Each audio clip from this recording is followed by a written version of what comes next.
Conferência em mercado de labor FRET te trece dona de trabalho do Caribe e potencial profissional na Holanda junto. Se você vive na Holanda e você é interessado em oportunidade de trabalho na Corsol, Aruba, Bonaire ou Isla Riba, essa aqui é uma oportunidade para topar com a empresa que trabalha riba nos isla. O mercado toma lugar dia 18 de maio próximo na Amsterdam. FredX está beurs, uma exposição de empresa que está vindo foi nos islas Aruba, Corsol, Bonaire, Saba, Sint Maarten, Sint Eustatius para recrutar gente para ir nos islas para trabalhar. A beurs aqui está existindo há 9 anos, e ano que vai estar apresentada de 9 dias no Hotel Krasnopolski na Amsterdam, entrada grátis. E a mim também sempre que quizás você tem uma ideia que você vai back, pero se você não tem ideia também, você pode orientar. Se você é estudante, você pode mirar, se você põe um estágio plek, se você vai back, rato vai mirar, que você tem.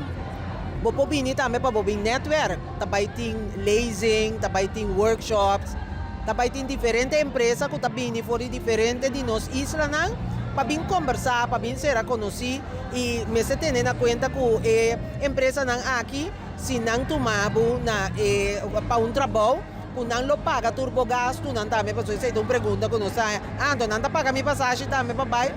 Exatamente, está claro, porque se negócio ou bedrijf huur o serviço para você trabalhar no país, de mês e hora não está cobrindo. Tu gasto não, entrada está grátis.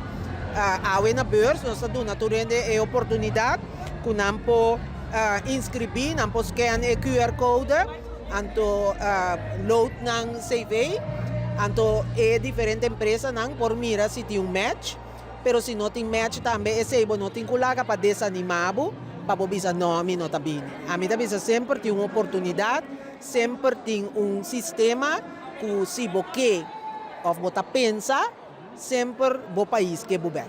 Todo tipo de empresa, botem empresa não governamental que também de isla não, botem também empresa não privada que também, depois de todo sector de empresa também, para bem mira se não porranha, se a jovem não ou ainda não, que vai back, Corsol, Aruba, Bonaire, ou onde isla não para não vai dar aporte e trabalhar na nos isla.